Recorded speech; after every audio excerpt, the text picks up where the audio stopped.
Ramazan olsa kul kural kalazol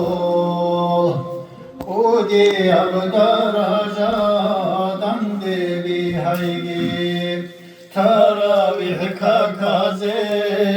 suhralahu gubal Sarab lahdu yaşur Atizaregi Koyil bakvarab kahal tarabçe Çeyra takunu baykagi Rakul çokoni Rakul elhamdoya Kanadar ural Kıyral guru Allah'a Zuciru saygin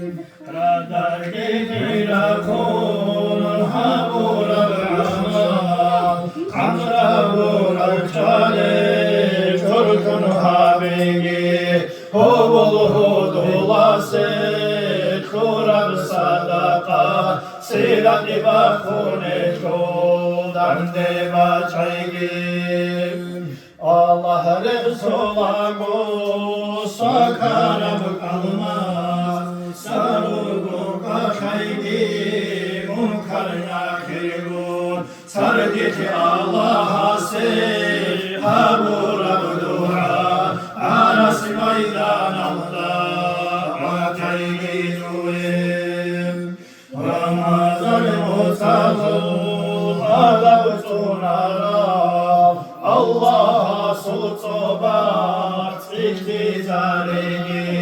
Sadira bihezul Tikabra kaldı Kıykara boruk adil Emir kun kaygin Mevlaya salli ve sallim daiman abadan Ala habibika hayril halki kullihim